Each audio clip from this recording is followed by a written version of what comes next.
Most men chase coins like dogs chasing scraps, panting, desperate, enslaved by the very thing they desire.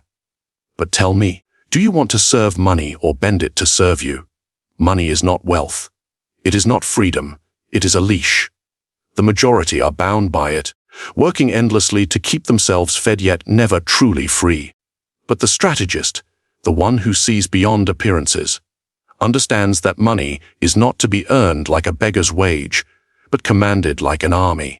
In this reflection, I will not teach you how to labor for coins.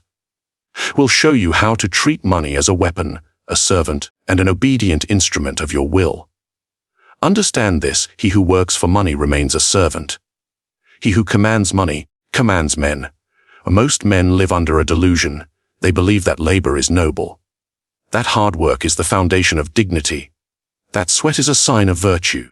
Let me ask you, if labor were the path to power, would not the strongest, the hardest working, the most exhausted rule the world? You know the answer. It is not the farmer bent over the field who commands nations. It is not the blacksmith who shapes iron with fire who decides where armies march.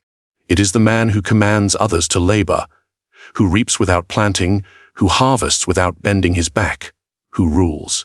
The illusion of labor was crafted to keep men docile. Rulers and priests have long whispered to the masses, work hard, be obedient, and your reward will come. Not today, not tomorrow, perhaps in the afterlife. And the people believed, because belief gave them comfort. Because effort, though heavy, is easier than strategy. Consider Rome. The citizens worshipped labor, discipline, sacrifice. But who gained the most from this labor? Not the legionary soldier, scarred and broken after years of marching. Not the farmer, taxed into near slavery. It was the Senate, the generals, the few who directed the toil of thousands, who grew fat on empire. The soldier died with honor. The statesman lived with power. And you, where do you stand? Do you sweat each day, convinced that effort alone will bring you prosperity? Or do you recognize that labor without leverage is a prison from which few ever escape? Understand this: society praises work because it fears idleness. An idle man thinks. A working man does not. An idle man questions his rulers. A working man has no time, and so the illusion is maintained. Work harder, give more, obey the rules, and perhaps fortune will favor you. But fortune favors the cunning, not the wary. Let us turn to Florence. Merchants, bankers, families of cunning like the Medici. They did not rise because they worked harder than others. They rose because they commanded the labor of others, because they understood a truth that few dare to accept: power lies not in effort, but in control. The Medici did not weave cloth with their own hands. They directed trade. They bent markets. They lent money at interest and collected more than they gave. For every artisan working late into the night, the Medici slept comfortably, their coffers growing fuller by the hour. Who was praised as virtuous? The laborer, who was obeyed. The banker. Now reflect on yourself. How much of your life is consumed by work that feeds another's vision? Your employer demands your time, your energy, your spirit. You labor, you sweat, you sacrifice hours of your life, and in return you are given enough to survive, but never enough to break free. That is by design, for if you grew too powerful, too independent, you would no longer obey. The illusion of labor is the most effective chain of control ever devised. It convinces the masses to imprison themselves. And worse, it convinces them to be proud of their chains. But tell me, do you wish to remain among them? Do you wish to live as a beast of burden, carrying another man's fortune upon your shoulders? Or do you wish to step into the place of command, where others carry yours? The choice is not easy, for to abandon the illusion of labor is to abandon comfort. It is to abandon the lie that effort alone brings reward. It is to face the truth that only strategy, positioning, and ruthless clarity of purpose lead to freedom. Consider the peasant who toils for bread. Consider the merchant who trades for profit, and consider the prince who taxes both. All three live in the same city. All three breathe the same air, but only one commands. So I ask you again, why work like the peasant when you can think like the prince?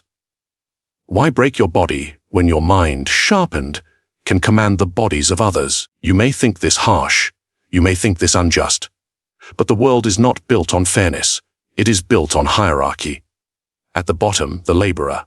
Above him, the merchant. Above them both, the one who directs the flow of their efforts without lifting a finger. The illusion of labor is a trap. And until you see it, you cannot escape it. Until you question it, you cannot rise above it. And so, the question becomes, if not labor, what then? What path allows you to rise without chains, to command without bending, to possess without exhaustion? Money is often described as neutral. Paper, metal, digits on a screen. But neutrality is a lie. Money is never neutral. It bends wills, it commands silence, it decides who obeys and who rules. Have you ever noticed how men who swear loyalty to no one will still kneel when gold is offered? Why is that? Because money speaks a universal language, one older and sharper than words. It bypasses reason, it overrides morality, it cuts through loyalty. A sword can strike one man at a time. Money can strike thousands without ever being drawn. Consider ancient Persia. The empire did not expand merely through armies. It expanded through bribes, gifts, and tributes. Rebellious satraps were not always defeated in battle. They were drowned in Persian gold until their resistance melted away. Tell me, which is the greater weapon? The spear that pierces flesh, or the coin that pierces loyalty? And look to the papacy. For centuries, the church declared money corrupt, sinful, dangerous. Yet what built cathedrals that still tower over Europe? What funded armies of crusaders who marched under the cross? It was not prayer. It was coin. The same gold they condemned was the same gold they used to command kings. Do you see the hypocrisy? They preached poverty, but wielded wealth as a weapon sharper than any sword. Now, reflect on today. How many are silenced not by threats of violence, but by salaries, pensions, contracts? A soldier may resist fear of death, but can he resist fear of losing his income? Think carefully. How many choices in your own life are dictated not by desire, but by the weight of money? The weak believe money is for survival. The strong know money is for control. When you pay, you do not merely transfer wealth. You purchase loyalty, obedience, silence. Consider the mercenary. History is filled with men who fought not for honor, not for country, but for coin. Cities in Renaissance Italy rose and fell by the will of mercenary captains. Whoever paid them commanded their swords. But here lies the deeper truth. The soldier holding the weapon was not in control. The one who paid him was. Is this not the same today? Armies funded by treasuries, politicians funded by donors, celebrities funded by patrons. The soldier may kill, the politician may speak, the actor may perform, but it is the flow of money that dictates who rises and who falls. So I ask you, do you want to be the sword or the hand that pays the sword? Understand this: money is not for accumulation. A pile of gold left untouched is useless. Money must move, it must be deployed strategically like an army on the field. Spend carelessly, and you weaken yourself. Spend precisely, and you bend others to your will. A man may argue with words, he may resist with pride, but offer his family security, his debts relief, his future protection. Watch how quickly resistance dissolves. No sword can achieve this without blood. Money achieves it silently. Think of the Medicis once more. They rarely fought wars directly. They financed them. When Florence needed soldiers, it was the Medici Bank that ensured men marched. And when rivals rose, it was not daggers but debts that brought them down. A dagger kills a man, debt kills a lineage. And here lies a principle: if you understand how money moves, you command men without chains. If you understand how money seduces, you silence men without threats. If you understand how money enslaves, you rule men who believe themselves free. Look around you.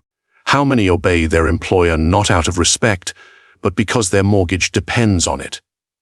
How many keep silent in the face of injustice, because their paycheck buys their silence?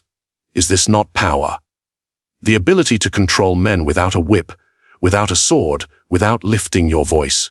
You must ask yourself, will you be the one who obeys, or the one who pays? For money, when treated as mere survival, keeps you chained. But money, when treated as a weapon, frees you to command. The difference is not in possession, but in perception. Two men may hold the same sum. One clutches it, fearing its loss. The other directs it, investing, bribing, influencing, buying silence, buying time, buying advantage. Which of these men do you think history remembers? You may cling to your coins like a beggar, or you may wield them like a general. The choice, as always, is yours. But remember this: gold in your pocket is meaningless. Gold in motion is power. And once you understand this weapon, you must ask the greater question: is it better to possess the coin or to control the flow of all coins? Most men believe power lies in possession. They measure strength by what they hold: gold in the chest, jewels in the vault, digits in the account. But possession is fragile. It can be stolen, taxed, confiscated, squandered. The wise man does not seek to hold money. He seeks to control its flow. Ask yourself, which is stronger, the river or the man who commands the gates that direct its water? The river may be vast, but it cannot choose its course. The one who builds the dam, who opens and closes the channels, commands all who depend on it. So it is with money. Consider Venice. That city of merchants did not conquer Europe with armies of knights. It conquered with trade routes, with ports, with the flow of commerce. Venice did not need to own every ship or every coin. It needed only to control the routes through which goods passed. To own the flow is to command the fortune of others. Do you see the lesson? The man who hoards may feel rich, but his wealth sits idle. The man who directs, who determines where wealth moves and at what price, becomes indispensable. Even kings bent their will to Venice, for what is a throne worth if your treasury is empty?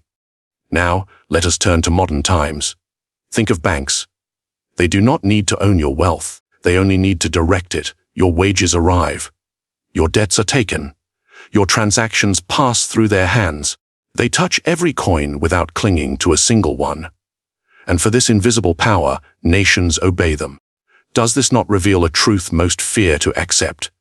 That the strongest grip is not the one that holds, but the one that guides? You must reflect. In your own life, are you clinging to money, or are you directing it? If you labor only to possess, you are vulnerable. If you learn to control how money moves, into whose hands, at what time, under what terms, you rise above possession and into power. Think of the Medici once again. Their true power was not that they possessed mountains of gold, though they did. It was that princes, popes, and nobles depended on their loans. Money flowed from their banks into the treasuries of Europe. And with every flow, influence deepened. The borrower may wear a crown, but the lender controls his future. What is the throne compared to the debt that sustains it? What is the sword compared to the purse that pays it? Reflect also on war. The general may command the army, but if his supplies are cut, his men starve. If his funding ends, his soldiers desert. Thus, the true commander of war is not the one who rides at the front, but the one who controls the purse from afar. He fights not with blood, but with coin, and his victories echo longer. This is the psychology of control. Most people think only of what is in their hand. They clutch, they hoard, they fear loss. But their fear is precisely what makes them controllable. Direct their flow, offer credit, extend wages, tighten debt, and you control their choices without force. Their chains are invisible and therefore inescapable. So ask yourself, do you wish to be the hoarder, trembling at the thought of loss? Or do you wish to be the one who holds the channels, who decides when the river floods and when it dries? History remembers those who shaped flows, not those who merely clutched coins. Caesar marched on Rome not because he possessed wealth, but because he controlled the spoils of conquest, the loyalty of soldiers paid by him rather than the Senate. The Senate had treasure. Caesar had flow, and flow always wins. You must learn to think like this in your own existence. Even in small matters, power lies not in holding but in directing. Who pays whom? Who depends on you? Whose survival requires your approval, your credit, your hand on the lever? That is where control begins. Never forget money is movement. In stillness, it is worthless. In flow, it is life itself. Control the flow, and you control the lives that depend upon it. But here is the darker question. If you learn to command the flow, how do you ensure it never turns against you? For every river that nourishes can also flood and destroy. Dependence is defeat. It does not matter how much you possess, how skilled you are, or how hard you work. If your survival depends on another, you are already conquered. Most men live their entire lives without realizing this. They confuse stability with freedom. A steady wage, a reliable employer, a predictable routine, these seem like safety. But in truth, they are chains, polished and disguised. Ask yourself, if someone can take away your livelihood with a single word, do you truly hold any power at all? History is filled with men who believed themselves strong until their dependence was revealed. Consider the mercenaries of Renaissance Italy. They fought bravely when the coin flowed. But the moment payments stopped, so did their loyalty. Cities that relied too heavily on these soldiers collapsed, not from enemy swords, but from their own dependence. Do you see the pattern? He who relies on another for survival lives at the mercy of another's will. Now think of kings and nobles. How many thrones were toppled not by armies, but by debt? A ruler who owed more to his bankers than his subjects was already conquered. The Medici understood this well. They lent gold to kings, and in doing so, bent crowns. The monarch might rule in name, but his dependence on Florentine credit made him a servant in disguise. And what of today? What is a paycheck but a leash? Your employer holds it. You wait for it. And when it comes, you are grateful, even though it is only a fraction of the value you created. You convince yourself you are free, yet you hesitate to speak out, hesitate to disobey, hesitate to risk offense, because your survival depends on that flow. Dependence is defeat. A landlord raises the rent. A bank calls the loan. A boss threatens dismissal. With a single stroke, your stability collapses. Is that power yours or theirs? Reflect carefully. The essence of power is choice. Dependence removes choice. It forces obedience, whether silent or loud, whether willing or reluctant. And the one who commands your dependence never needs to raise his voice. He controls you by your own fear. Think of the Roman client system. Poor citizens survived by attaching themselves to wealthy patrons. Each morning, they lined up outside the patron's door, begging for bread, favors, protection. In return, they offered loyalty. Was this loyalty real? No. It was dependence dressed as devotion, and the patron knew it, exploiting it to secure power over both the poor and the Senate alike. The dependent cannot resist. He is already defeated before battle begins. But here lies the deeper danger. Dependence corrodes the mind. It teaches you to shrink, to wait, to hope. Instead of strategizing, you complain. Instead of commanding, you endure. Dependence turns once sharp men into dull instruments, incapable of action unless ordered. What greater defeat could there be than to surrender not just your labor, but your very will? Ask yourself honestly, who do you depend on? For money? For validation? For stability? If someone controls what you cannot live without, then in that domain you are powerless. Do not mistake this truth. You cannot sever every tie. No man is an island. But the wise man minimizes dependence. He creates streams of income that do not vanish with another man's decision. He cultivates alliances where he gives as much as he takes. And above all, he ensures that no single master holds his leash. Dependence makes you predictable. Predictability makes you controllable. If others can predict your reaction to hunger, to debt, to fear, they can script your life for you. Is this not what rulers desire most? Not subjects who rebel, but subjects who cannot afford to. Consider again the soldier. The man who fights for wages fights with one eye on the coin. The man who fights for his own cause fights with both eyes fixed on victory. Which one is more dangerous? Which one would you rather command? And so, the rule is clear. The moment you rely on another for survival, you have already lost the battle. The strong build positions where dependence flows toward them, never away from them. Others must rely on them, not the reverse. That is why empires rise. That is why banks endure. That is why the few rule the many. Dependence is defeat. And freedom is not found in possessions, but in leverage. The one who depends is weak. The one who is depended upon is strong. But if dependence is defeat, what then is victory? It is not merely survival. It is perception. And perception, when mastered, bends reality itself. Power does not depend on truth. It depends on what others believe to be true. This is the essence of perception. And he who commands perception commands reality. You may possess little, yet if others believe you possess much, they will treat you as powerful. You may be weak, yet if others believe you are dangerous, they will hesitate to strike. The game is not always to be, but to appear. Consider Caesar.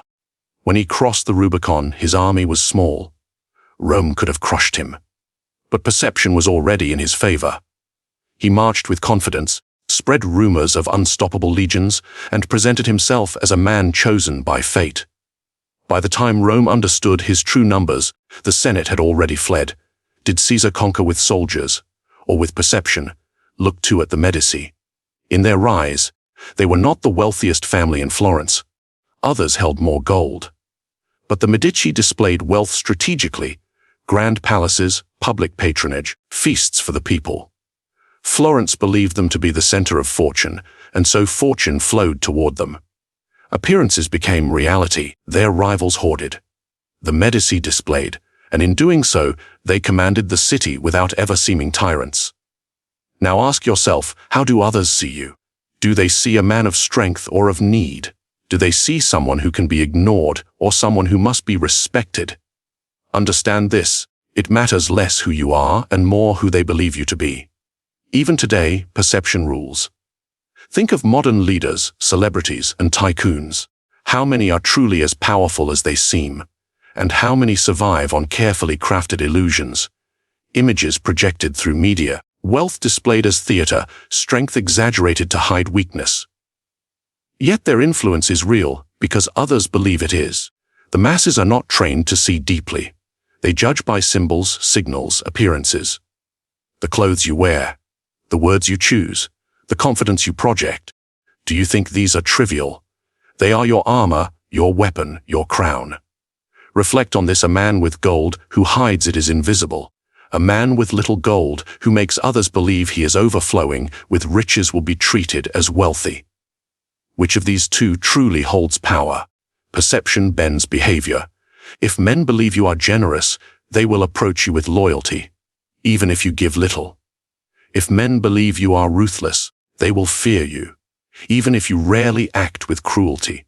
Appearances are stronger than facts because facts can be debated, but perception is felt. But here lies the danger: if you allow others to command perception, you surrender your image to their design. Enemies will paint you as weak, foolish, corrupt. And unless you actively shape how you are seen, their perception becomes your reality. So I ask, are you the architect of your image, or its victim? Think of Alexander the Great. He was young, untested, and far from home. Yet he wore the mantle of divinity, spread tales of being descended from gods, and carried himself with unshakable majesty. His soldiers believed him destined for greatness. His enemies feared him before swords ever clashed. He conquered with armies, yes, but he ruled through perception. You may not command empires, but the principle remains. Your reputation precedes you. Your appearance dictates treatment. Your perception defines your options. If others see you as dependent, they will treat you as a servant. If they see you as commanding, they will obey, even if you lack the means to enforce it. And remember, perception is not only about grandeur. It is about control. If you appear calm when others panic, they will follow your lead.